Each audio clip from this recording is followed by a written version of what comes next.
Gênesis 37.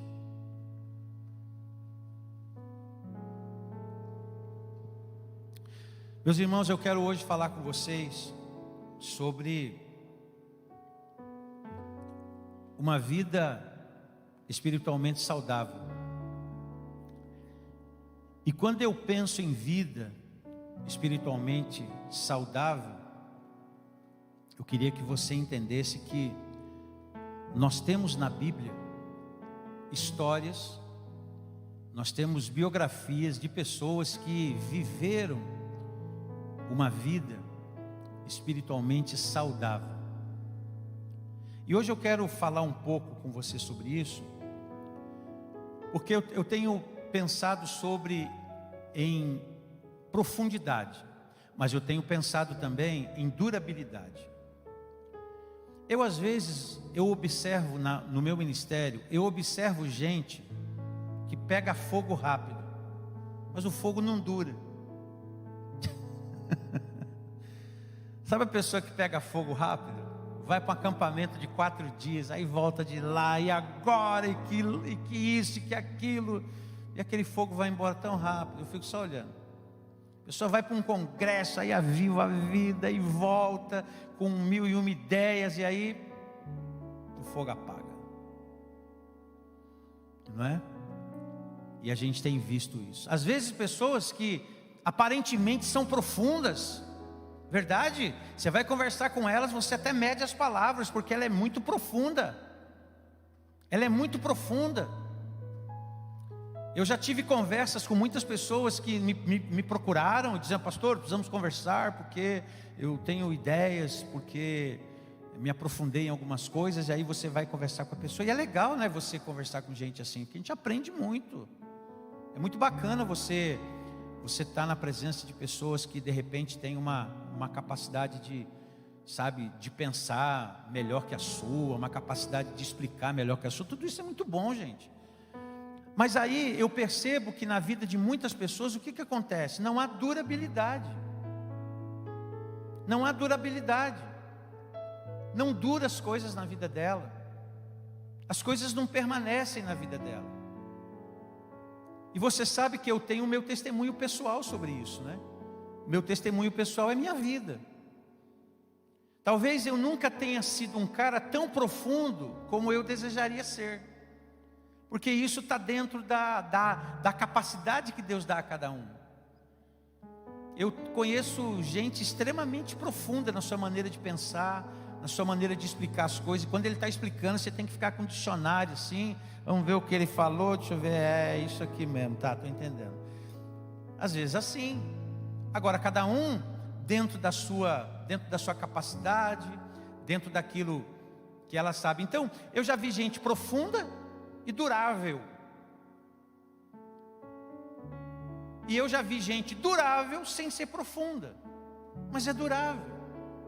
Eu me lembro de um determinado pastor, eu só não vou citar o nome dele porque não vem ao caso, e eu acho que não seria legal. Mas esse pastor é um homem de Deus. E esse pastor, como homem de Deus, ele esteve em uma reunião de pastores. Eu nunca me esqueço dessa reunião. Essa reunião foi muito linda. E esse pastor, ele não é profundo, mas ele é durável. Sabe um homem durável, um homem que está na presença de Deus há tanto tempo, e você ama ver o ministério dele.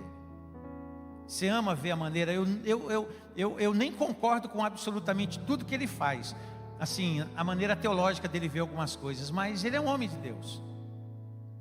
E aí ele foi nessa reunião de pastores, tinham lá cerca de 2.000 pastores reunidos. E ele pregou Lucas 12:47. Aquele servo que conheceu a vontade do seu Senhor e não se aprontou, tomará muitos açoites. Ele pregou isso para os pastores. Já pensou? Aquele servo que conhecendo a vontade do seu Senhor não se aprontou, vai tomar muito açoite. Aí ele começou a pregar. Aí ele pregou de uma maneira muito simples, qualquer um entendia.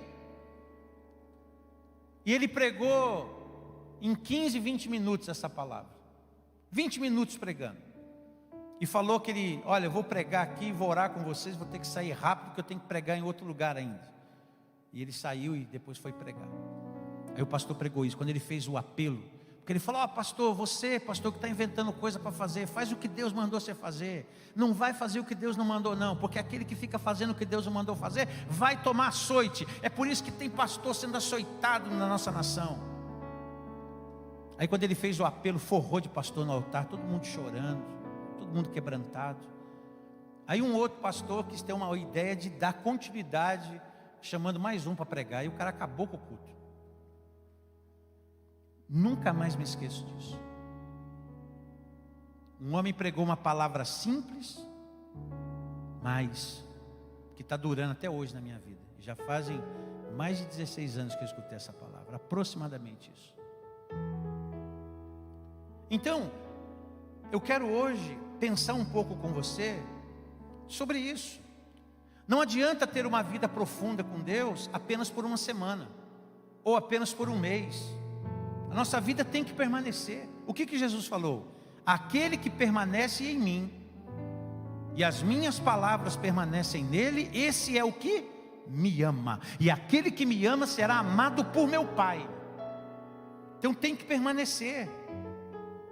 A melhor medida de uma vida espiritual não são os seus êxtases, mas é a sua obediência. Porque tem gente que confunde, né? Tem gente que confunde, porque num ambiente de experiências é normal que a gente tenha uma. É normal. E a experiência é boa, gente. É bom ter experiência. É bom ter experiência com os ambientes que a gente está, não é verdade? Hoje nós estamos aqui em um culto. É muito bom a gente ter uma experiência com esse momento. Como será bom daqui a pouco, quando você sair desse lugar, vocês não sei quantos vão almoçar em família, ou almoçar entre amigos, mas vocês vão viver uma outra experiência, de estar entre amigos, de bater papo, de conversar, de aproveitar o momento. Isso também é uma experiência. São experiências. Alguém diz que os momentos não podem ser dispensados, né? Então os momentos proporcionam coisas boas na gente.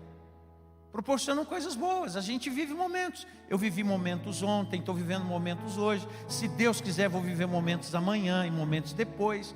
E com a graça de Deus eu vou viver momentos muito bons na vida. Quem vai viver momentos bons na vida aí? Aí todo mundo está comigo, então tá bom, não estou sozinho aqui. Então não me deixa sozinho não, não deixa passar vergonha aqui não, fica comigo. Então, o que acontece? Quando a gente fala em durabilidade, eu penso na vida, sabe de quem? Desde que eu pedi para vocês abrirem a Bíblia aí, que é o José. O José, ele é um cara que ele me dá a ideia de um cara que dura, de um cara que sustenta, de um cara que fica firme nas coisas que Deus falou para ele. Isso é muito legal. É muito bacana quando você se depara com alguém que fica firme no que Deus fala com ele. Fica firme no que Deus fala com ele. Não abre mão do que Deus fala com ele. Eu estou falando do que Deus fala. Eu não estou falando do que a religião fala, do que um homem fala. Eu estou falando daquilo que Deus fala. Quando eu penso em alguém durável, eu penso em José no Egito. Eu podia falar de outros, podia falar de Paulo. Paulo foi um cara incrível também. Mas hoje eu quero me deter no José. José do Egito, esse personagem que vai nos inspirar hoje nessa manhã. Vai nos inspirar. Inspirar a quê? Inspirar a vivermos algumas características muito simples que eles viveram, que ele viveu, mas que foi fundamental para a sua vida. Foi fundamental para o seu viver. Gente, José, ele foi um homem que tinha tudo para ser o quê? Ele tinha tudo para ser complexado. Ele tinha tudo para ser revoltado. Ele tinha tudo para viver o resto da vida dele resmungando pelos cantos. Tinha tudo e mais um pouco. Ele tinha tudo para ser um desafortunado. Ele tinha tudo para dizer que a vida foi muito dura com ele, que os irmãos dele foram muito duros com ele, que tudo deu errado para ele, e ele podia ficar nesse mimimi a vida toda dele. Ele podia viver tudo isso, pelos choques, pelos traumas que a vida lhe causaram. Pensa num cara que teve mais trauma que José. Você que conhece um pouco da história de José, me diz aí se você queria viver um pedaço do que ele viveu. Esse cara viveu, sabe, tempos terríveis, difíceis demais. Mas ele foi uma pessoa que foi sendo melhorada e curada com o tempo. Sabe o cara que melhora e é curado? Quando eu cheguei aqui hoje, estava ali o pessoal do louvor. Ei, pastor, você está bem? Eu falei, estou, melhora a cada dia. Nem que seja pela fé, mas a gente tem que falar pela fé. Estou melhor a cada dia. A gente tem que falar, estou melhorando, a cada dia eu estou melhorando. Estou melhor que ontem, amanhã eu vou estar melhor que hoje, e assim sucessivamente. E vamos falando. A gente não tem que ter outra linguagem. A gente tem que viver uma linguagem. Não é uma linguagem que não encara a realidade. Não é isso que eu estou dizendo. Às vezes, gente, a realidade é dura.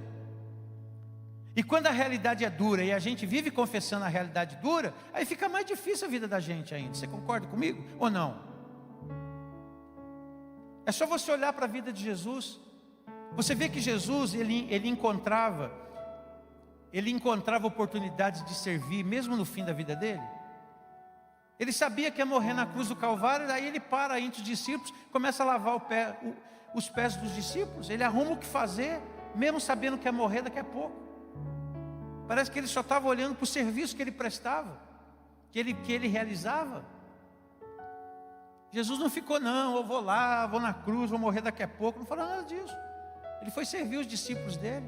Quando estava na cruz morrendo, olha do lado, hoje mesmo você vai estar comigo no paraíso, com muita dor no seu corpo, porque o físico dele estava ferido.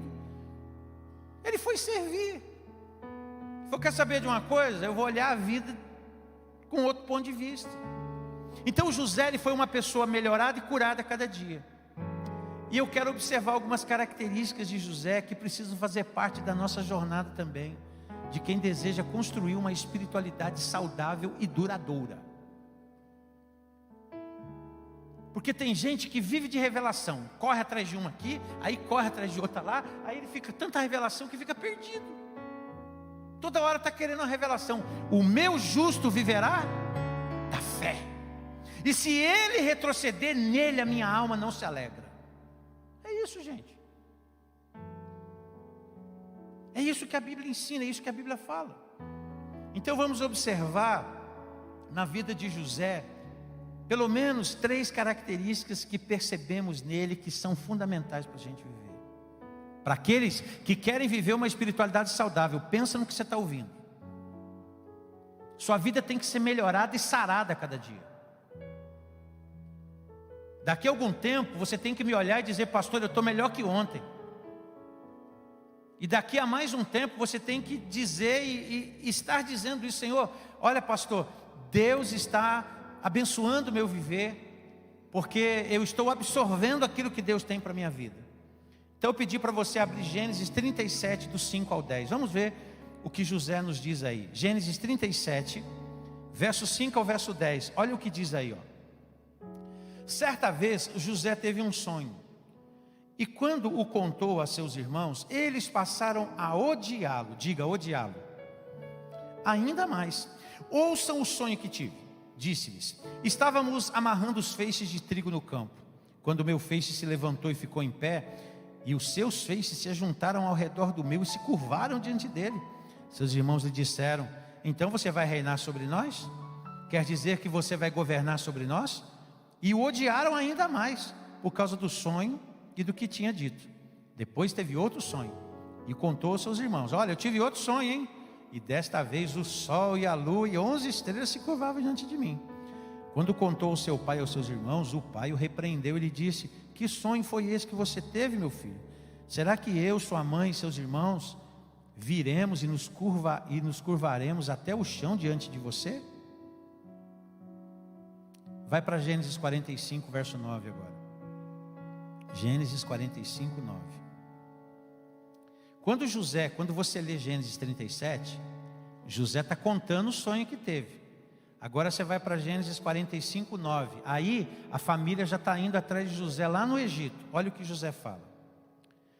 Gênesis 45, verso 9.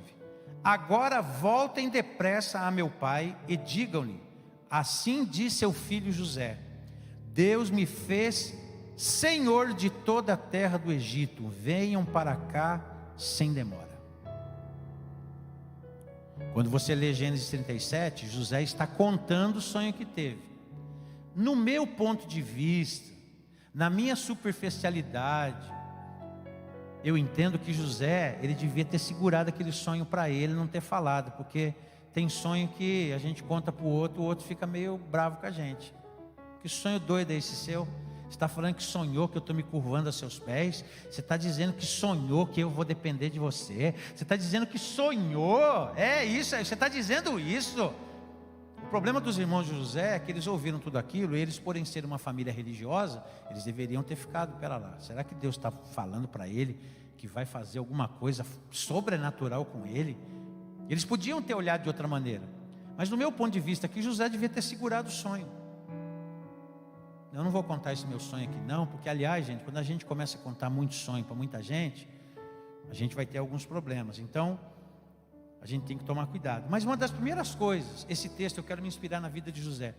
O que a vida de José, qual a característica que José tinha, que para a gente viver uma espiritualidade saudável a gente precisa ter? Primeira coisa, é ser sensível à voz de Deus, gente. Você quer ter uma espiritualidade saudável, seja sensível à voz de Deus. Sensível à voz de Deus. Eu quero dizer uma coisa também. No meio evangélico, gente, a gente tem um problema muito sério. Sabe qual que é o problema do meio evangélico? É que a pessoa, Deus até falou com ela, mas aí ela cisma que Deus falou com ela de um jeito, que do jeito que Deus fala com ela, não fala com mais ninguém. Aí ela começa a ter um comportamento que ninguém aguenta. Ninguém aguenta. Sabe aquela pessoa que parece que um nível de espiritualidade assim tão superior ao teu, que você se sente, quando você está diante dela, você se sente inferior. Então esse é um perigo. Uma das marcas de uma vida espiritual profunda e durável é que os sentidos, os nossos sentidos espirituais, eles precisam ser desenvolvidos na presença de Deus. Ou seja, vivemos por fé e não por vista. José era guiado pelos sonhos de Deus na vida dele. Deus deu sonho para ele aqui. José, que era um jovem de 16, 17 anos aproximadamente, quando ele tem esses sonhos. Você imagina um garoto sonhando com tudo isso? Mas um menino que andava com Deus, um menino que conhecia Deus, um menino que ouvia a história de seu pai Jacó, um menino que ouvia de seu pai Jacó as histórias de seu avô Abraão. O menino que escutava sobre Isaac, escutava sobre a sua família, escutava sobre as experiências que eles viveram. José não era um jovem desinteressado de Deus, não. José era um menino aplicado a Deus, aplicado às coisas de Deus, aplicado às coisas espirituais. Se você quer ter sonhos de Deus na sua vida, você precisa andar com Deus. Se você quer ter sonhos de Deus na sua vida, você precisa andar no altar de Deus. Se você quer ter sonhos de Deus na sua vida, você precisa buscar Deus com todas as suas forças. Você precisa priorizar Deus na sua vida, porque à medida que priorizamos Deus na vida, passamos a ter sonhos de Deus na nossa vida. A Bíblia diz lá em Joel capítulo 2: derramarei do meu espírito sobre toda a carne. Os jovens terão o quê? Os jovens terão visões, os velhos sonharão, e até sobre os meus servos e as minhas servas derramarei do meu espírito naqueles dias. Então, se nós quisermos ter sonhos de Deus, se você quer uma espiritualidade saudável, aprenda a ser sensível à voz de Deus e traga dentro de você sonhos de Deus. José era guiado pelos sonhos que recebeu de Deus. Ele via, ele ouvia o Deus que havia falado com ele. Ele ouvia Deus, ele apanhava aquilo que Deus falava a ele, e ele mantinha a paz no meio da jornada. Porque quando você se apega àquilo que Deus te disse, você passa a ter paz no meio da caminhada, você passa a ter paz no meio do vale, você passa a ter paz no meio da sombra da morte, você passa a ter paz no meio do vale da sombra da morte, você passa a ter paz. Por quê? Porque você ouviu aquilo de Deus, porque você se apegou àquilo que é de Deus para a tua vida, e então você tem o que? Você tem uma fortaleza dentro de você. Por isso que a Bíblia fala que aqueles que confiam no Senhor são como os montes de Sião, que não se abalam, mas permanecem para sempre. José, ele permanece. conflitos, crises, prisões, vozes que sopraram nos ouvidos de José. Você não acha que quando José estava sendo vendido como escravo, quando José foi jogado no buraco, você não acha que quando José estava sendo odiado pelos seus irmãos, você não acha que quando estava dando tudo errado na vida de José, José não deve ter questionado os sonhos que Deus deu a ele? Ou dito: Deus, cadê os sonhos que o Senhor me deu? Cadê os sonhos que o Senhor colocou dentro do meu coração? Você acha que José não questionou isso? E a grande questão é: por que José ficou firme? Por que José permaneceu com durabilidade? Por que José manteve a qualidade da fé? Por que José manteve a qualidade da vida? Por quê?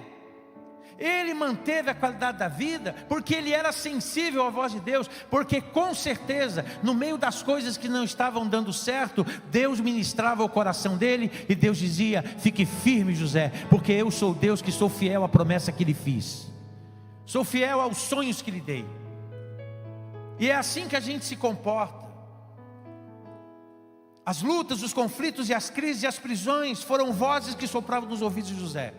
Entretanto, nenhuma delas falou mais do que aquilo que Deus havia dito a ele. O que a gente aprende? Nunca se acomode com relação àquilo que Deus pretende fazer na sua vida. Não se acomode. Não seja um homem acomodado, uma mulher acomodada, um jovem acomodado. Deus não usa gente acomodado. Deus usa gente que se levanta. Deus usa gente que se ergue. Deus usa gente que se apresenta na brecha. Deus usa gente que mesmo machucado vai firme. Mesmo machucado ele cai no chão. Mas tem que cair. Às vezes tem que se esfolar um pouco. Faz parte. Não tem jeito. José se esfolou muito, gente. José teve muitas feridas. José teve muitos machucados. José deve ter passado por situações que só Deus sabe. E no meio de tudo isso, você vai ter que fazer uma decisão fundamental. Sabe qual é? Você vai ter que fazer uma decisão fundamental. Você vai ter que decidir quem que eu vou ouvir. Quem que eu vou ouvir?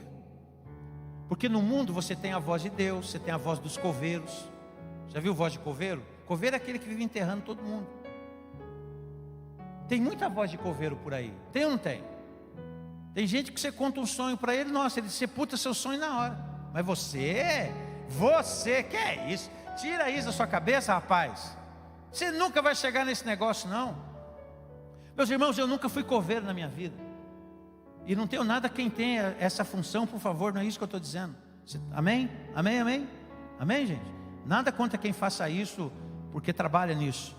Mas eu estou dizendo gente que faz isso sem trabalhar nisso. Você sabe gente que faz isso sem trabalhar nisso e vive enterrando todo mundo?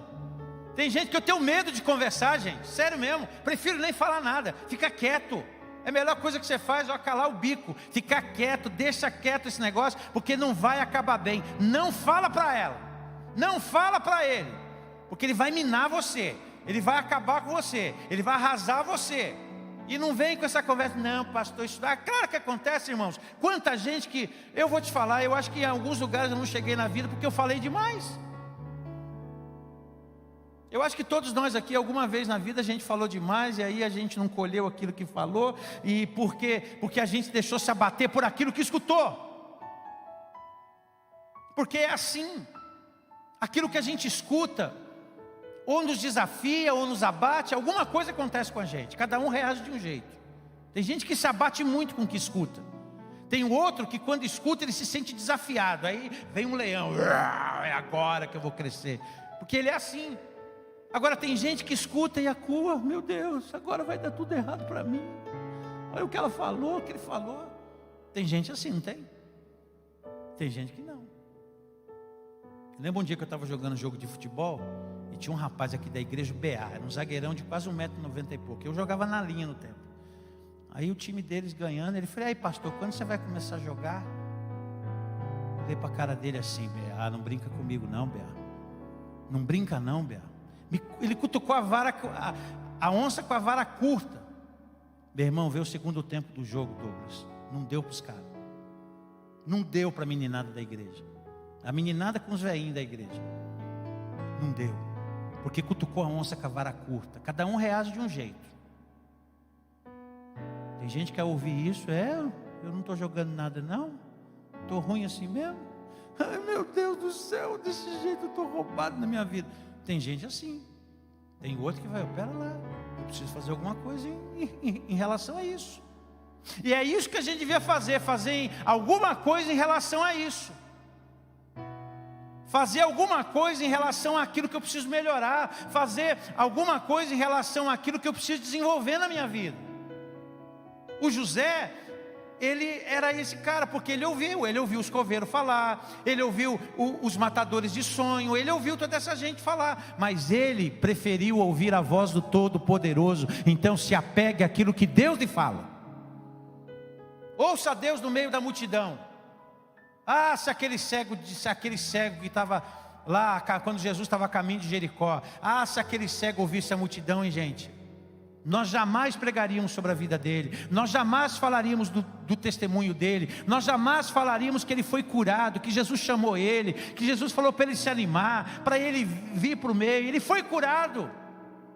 E se ele escuta a multidão? Ei, se cala, miserável, desgraçado, você não vai dar nada na vida não, você é um cego miserável, nasceu amaldiçoado. Não. O cego clamou, e Jesus falou, chama ele aqui. Quero honrar esse cara aí. E honrou a vida dele. E é isso que Deus fez com José. Eu comecei esse culto dizendo que Deus ama muito você. Pastor, é que o senhor não sabe como é que eu estou. Não, mas Ele ama você. O como você está é uma questão de como você está. É tempo, é espaço. Deus pode mudar tudo isso. Basta você querer. Basta você se colocar nas mãos dEle. Mas Ele te ama. Saber que Deus te ama dá uma segurança tão grande, gente. Você não se sente seguro em saber que Deus te ama? Fala a verdade. Eu me sinto, gente. Eu pelo menos me sinto. Eu me sinto muito seguro.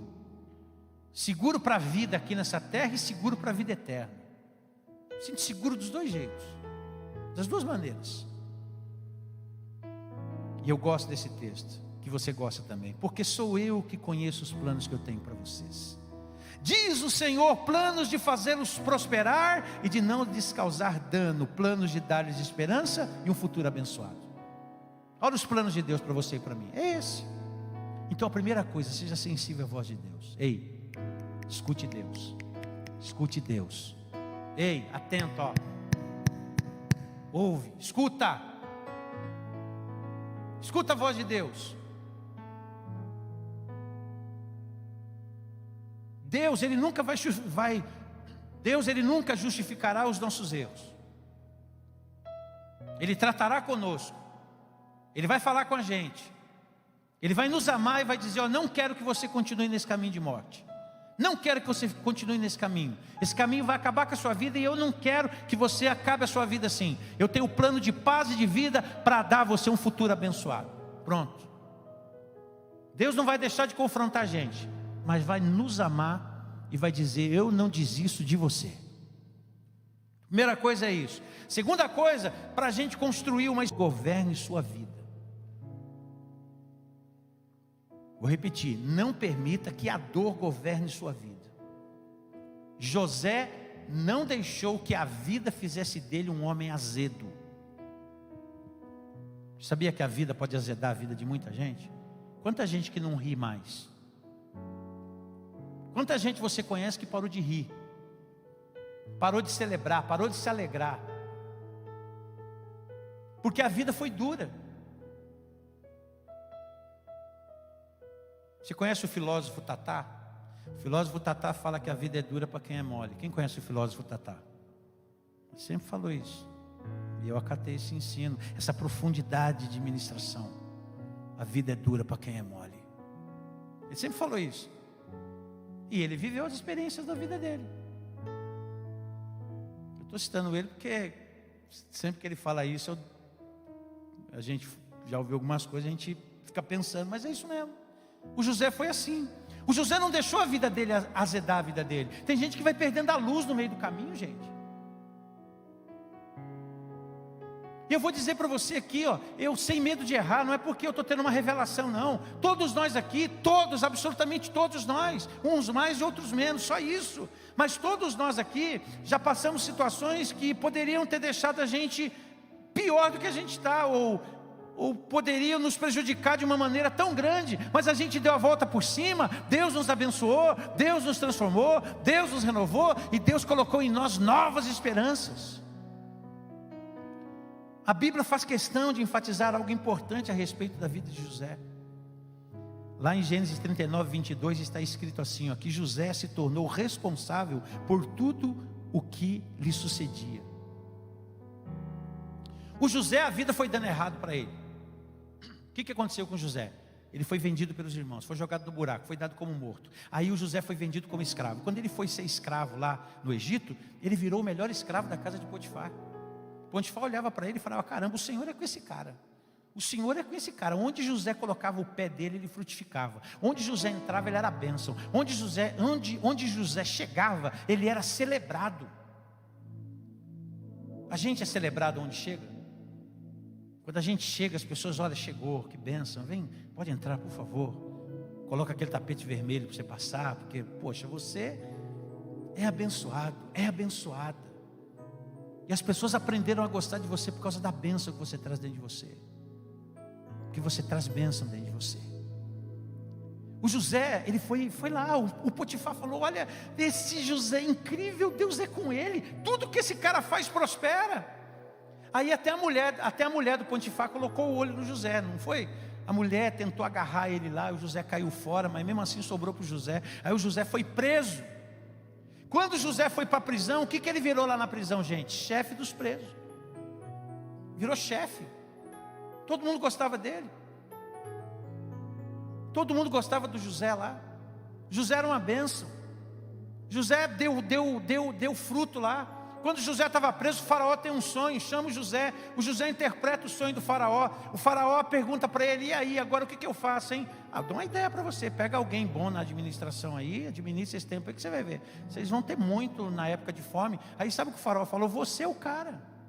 Eu quero você para administrar o Egito. Abaixo de mim você manda. Ou seja, onde o desafortunado José ia, ele era a bênção. Ele frutificava. Você está vendo como é que a gente vive uma espiritualidade abençoada? Você não precisa ser chato, irmão. E nem eu. Sabe aquela coisa de que crente é chato? Acabou. Porque crente era mesmo. Mas aí eles foram crescendo em entendimento. Isso é bom.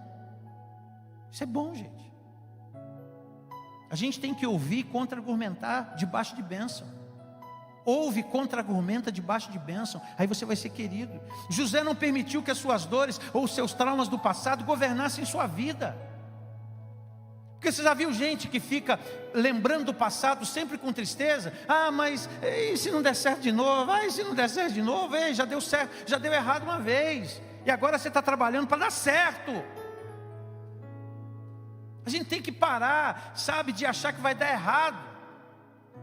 A gente tem que parar de pensar que a nossa vida vai ser como foi a vida de fulano de tal, a vida de ciclano de tal. A gente tem que parar de ficar invocando sobre as nossas vidas aquelas bênçãos que até há alguns ensinamentos sobre maldições hereditárias, e isso é 4, que a maldição do avô pegou no pai, e do pai pegou no filho. A gente tem que entender que se você coloca a tua vida em Cristo, você é nova criatura. O que é velho se torna, você é feito uma nova criatura. O que é velho passa e tudo se torna novo. Não é porque meu pai, não é porque minha mãe, não é porque meu tio, não é porque minha tia, não é porque fulano de tal, não é porque ciclano de tal. Isso não quer dizer que o meu histórico de família esteja automaticamente ligado ao futuro que eu vou ter. A gente tem que parar com isso. Isso não é ensino bíblico não, gente. Pode ter até gente ensinando isso, mas não tem ensino bíblico nisso não. A Bíblia diz em Ezequiel capítulo 18 que a responsabilidade é pessoal. O povo de Israel dizia assim: os pais comem uvas e é os filhos dos dentes, o dente dos filhos que se sujam. Deus falou: não fale isso mais em Israel. Cada um será responsável pela sua própria história. Está escrito. História vai sendo construída. E a gente precisa estar construindo. O José, ele tinha uma espiritualidade saudável porque ele não permitia que a dor governasse sua vida.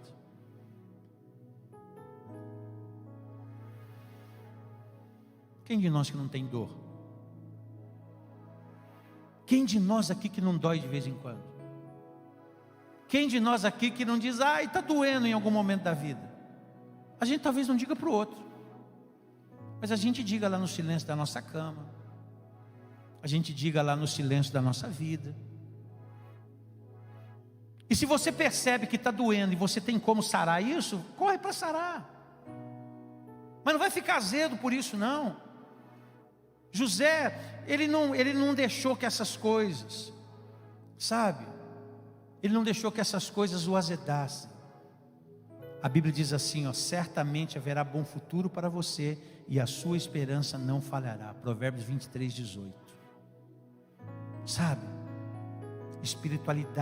Espiritualidade durável, abençoada, é construída quando Deus se torna o Senhor da sua vida e não Senhor das suas dores. O Senhor nosso Deus é o Senhor da nossa vida, não é o Senhor das nossas dores. Sabe por que a gente teve dor na vida? Porque somos humanos. Porque a mancha do pecado está em nós. Por que a Bíblia diz que lá no céu não haverá choro e nem lágrima? Porque você vai ter um corpo transformado, meu irmão. Eu vou ter um corpo transformado. Deus não é Senhor das minhas dores. Deus não é Senhor das minhas enfermidades. Deus não é Senhor daquilo que me faz sofrer. Deus é Senhor da minha vida.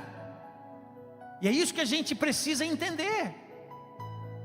Porque tem gente que vai atribuindo as coisas a Deus. Não. Nós não precisamos atribuir. Tem gente que tem dificuldade. Tem gente, foi o que eu te falei há dias atrás aqui. Eu creio em um Deus que está no trono, que observa todas as coisas. Mas quando alguém me diz que Deus está no controle de absolutamente tudo, aí eu repenso. Porque Deus está no trono, seus olhos veem todas as coisas. Agora, dizer que Deus está no controle de algo que está dando errado, as coisas dão errado por uma série de razões humanas. A gente sofre pela mancha do pecado. O pecado nos fez sofrer. O pecado nos fez errar. O pecado nos deformou segundo aquilo que a Bíblia fala. Romanos 3:23, todos pecaram e destituídos foram da glória de Deus. O salário do pecado é a morte. O dom gratuito de Deus é a vida eterna. E a Bíblia diz para que cada um ofereça a sua vida para a santificação, para a glória de Deus. Então, o José, essa espiritualidade saudável, durável, ela é construída quando eu entendo: peraí, o Senhor é o Senhor da minha vida. O Senhor é o Senhor, Ele é Senhor sobre a minha vida. E eu estou passando por esse momento, mas Ele é o Senhor da minha vida. Ele é o que me sustenta no meio de todas as situações adversas da minha vida. É Ele que me sustenta nessa hora difícil. Eu me lembro das minhas internações. Alguém um dia falou para mim, falou assim: pastor, o senhor é pastor, por que o senhor está internado? Eu estou internado porque eu sou humano, não é porque eu sou pastor. Eu estou internado porque eu sou gente. Eu estou passando por isso porque eu sou gente. E Deus é o meu Senhor. E eu não associo nada do que eu estou vivendo ao que Deus quer para mim, não. Eu estou vivendo isso porque eu sou carne. E a minha carne, uma hora ou outra, se eu não cuidar dela direitinho, ela vai dar problema. Por isso então hoje eu estou me cuidando melhor. De tantos médicos falar na minha orelha: você está muito acelerado, pastorzão. Você está muito acelerado, pastorzão. Pastorzão, pisa no freio, pastorzão. Tá bom, vou pisar no freio. Aí fui mais devagar. Mas eu demorei para entender isso. Quase meio século. Ô cara duro, né? Homem de dura serviço. E para terminar, para você construir uma espiritualidade durável e saudável, aprenda a perdoar. Sem perdão não dá, gente, para tocar a vida. Como tem gente adoecendo por falta de perdão, gente. A vida de José, ela fala bem isso para a gente, não fala? Eu sei que quando a gente pensa em perdão dói, né? Porque tem coisa que é difícil de perdoar. Mas o perdão é uma coisa divina dentro da gente. Tem coisa que é difícil perdoar, você concorda comigo? Amém ou não amém? É difícil. Tem coisa que é difícil perdoar. Eu lembro um dia ministrando em determinado lugar para adolescentes. Há uma fundação aqui na cidade, e eu ministrava lá. A cada 15 dias eu ia até lá para falar com os adolescentes. Não era muito a minha praia, minha área, falar com muitos adolescentes, mas caí na graça da molecada lá, e aí eles me ouviam muito. E aí eu comecei a ir para falar com eles. E eu me lembro que um dia, falando com eles sobre perdão, e aí a gente teve um momento lá em que fizeram tipo uma roda viva lá, e eu me lembro de uma jovem, de uma menina, né, de 14, 15 anos, que falou para mim: pastor, o senhor falou sobre perdoar com a gente hoje. Como perdoar determinada situação? E eu olhei para ela e falei: olha, como? Eu não consigo te mostrar o caminho, mas eu consigo te mostrar uma relação que pode lhe ajudar a perdoar. E é uma relação com Deus. O perdão, gente, é algo que adoece muita gente. Há muita gente que está adoecendo, porque não perdoa e não se perdoa. Ela não perdoa e não se perdoa. Vamos lá, se perdoar. A primeira coisa, a gente tem que tomar posse da graça de Deus para a nossa vida. Há acontecimentos na nossa vida que realmente eles podem ser complicados, que não era o caso de José aqui, mas eu posso colocar aqui para nós aqui, que há muita gente que vai carregando culpa dentro de si, e às vezes vai carregando culpa que você nem deveria carregar, porque você não é culpado. Há acontecimentos na nossa vida que você não é culpado do que aconteceu, você foi vítima daquilo, mas mesmo assim você se sente culpado porque você não tomou as atitudes que você deveria tomar naquela época, e aí você traz essa culpa dentro de você. Você traz a culpa de não ter naquele tempo reagido, de não ter naquele tempo dado a resposta devida, de não ter naquele tempo feito com que aquilo não acontecesse, e aí você vai trazendo uma série de culpas dentro de você, culpas que você nunca deveria trazer. E quando a gente vai trazendo muita culpa para a nossa vida, a gente vai comprometendo o nosso presente e o nosso futuro. A gente vai comprometendo as nossas relações, a gente vai comprometendo os nossos relacionamentos, a gente vai comprometendo. E Deus não quer que seja assim. Então, se nesta manhã você está trazendo alguma culpa, por alguma razão, por alguma situação que você viveu, é dia de você depositar isso no altar de Deus e ser sarado interiormente aqui hoje. Amém ou não amém? Ser sarado. E às vezes a culpa que a gente traz é de coisa que a gente é culpado mesmo. Que a gente olha para a gente: puxa vida, eu fui culpado por isso. Mas até onde a gente vai andar com essa culpa? Até aquele que foi punido pela sua culpa, ele precisa aprender a se perdoar, mesmo pagando a pena da sua culpa. Ele precisa, ainda que ele esteja vivendo num quadrado, mas ele vai ter que viver a punição daquela culpa que ele teve. Ele foi culpado, ele foi condenado por aquela culpa, mas ele pode, mesmo vivendo dessa maneira, dentro dele se sentir livre e liberto por Deus. Mas o José, ele nos ensina a olhar com os olhos de Jesus. Você sabia que no estudo de tipologia, José é um tipo de Cristo? Por que José é um tipo de Cristo? Ele é um tipo de Cristo porque quando você olha para Jesus e você vê Jesus, ele foi odiado pelo seu próprio povo. Nazaré mandou ele embora. José também. Jesus, ele não foi querido entre os seus irmãos. José também não. Então, quando você olha para a vida de Jesus, a vida de José, você vê muita coisa parecida acontecendo. Por isso José é um tipo de Cristo. José perdoou os seus irmãos, Jesus perdoou o povo judeu. Então você vê uma série de coisas parecidas. Então José é um tipo de Cristo. E José então, ele olha para os seus irmãos, ele olha para a sua família com perdão. Ele escolheu o caminho do perdão, quando ele poderia ter simplesmente escolhido o caminho da vingança. O José poderia escolher a vingança, sim ou não? Poderia. Por que ele não escolheu? Porque a vingança ia acabar com ele. A vingança não ia fazer bem a ele. Por isso que a Bíblia fala, o Senhor Deus diz: a mim pertence a vingança. Por isso que a Bíblia fala: deixa a ira, abandona o furor, isso não vai acabar bem. O Senhor Deus fará resplandecer a tua justiça como o sol ao meio-dia. É Ele que vai fazer isso. Então, perdão. Quanto maior capacidade você tiver de perdão, melhor relacionamento você terá. Capacidade para perdoar. E é bom a gente entender, gente, que perdão não é esquecimento, viu?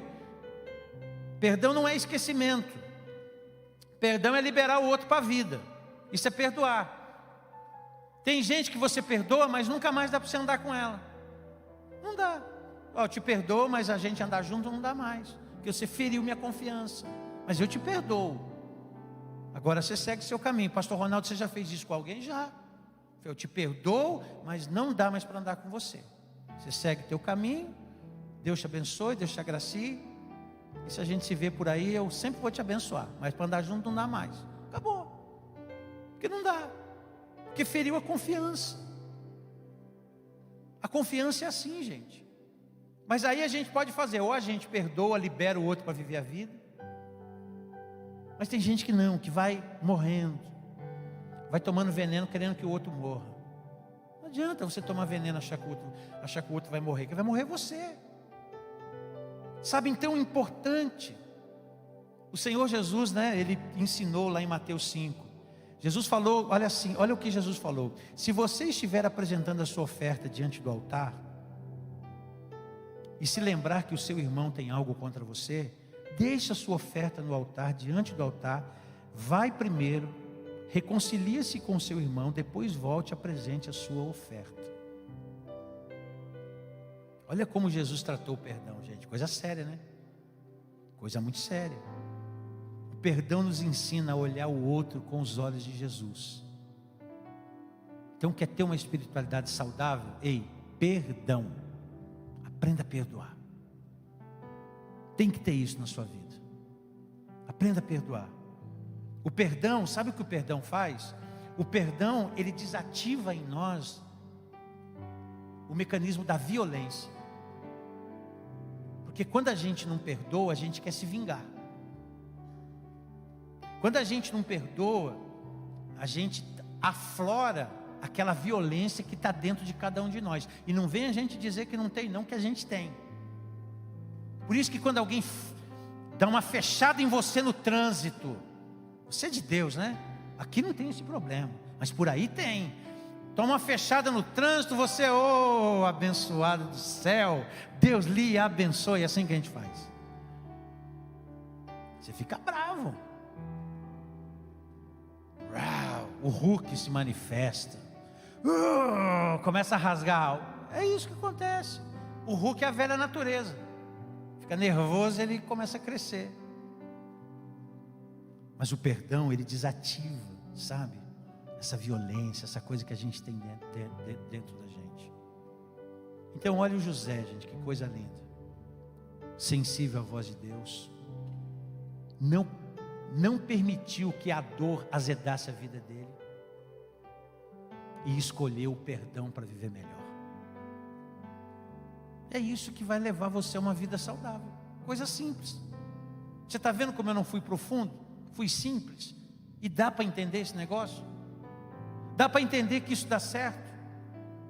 Não azeda a tua vida, não. Adoça ela todo dia. Adoça a tua vida. Se torna melhor como homem, como mulher, como jovem, como jovem. Não bota a perder essa história linda que Deus tem para você, não. Deus tem uma história linda para você. Olha, tem uma parte de adolescente ali atrás. Tem uma história linda. Quem compromete a história da gente? A gente. Sabe o que Deus faz com você e comigo? Deus faz assim, ó. Receita de vida, quem quer. Aí você vem e pega. Aí você pega a receita. Aí você observa tudo. E está na tua mão o poder de fazer valer ou não. É o máximo que Deus faz, sabia? Porque Deus, ele não impõe, ele propõe. O José, ele aceitou a proposta de Deus. Deus deu sonhos para ele. Ele abraçou os sonhos que Deus tinha para ele. Poxa, Deus, isso é teu na minha vida. Sonhos de Deus. Sonha isso. Irmãos, eu estou com 53 anos, indo para 53 anos, eu continuo sonhando. Eu quero ser um velhinho sonhador.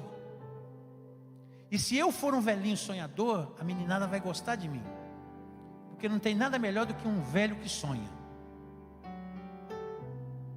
E a Bíblia diz lá que Deus derramará do Espírito e o velho vai ter sonho. O jovem vai ser cheio de visão. É isso aí. É a gente ter essa visão. Sabe? Viver essa vida.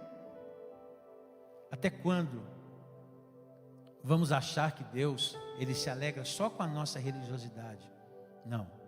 Deus, ele não quer só religiosidade nossa. Deus, ele quer vida prática. Vida prática. Vida prática. Vida durável. Vida com qualidade. Deus, ele quer isso para você e para mim. O José ilustra tudo isso para nós. Queria te convidar a ficar em pé.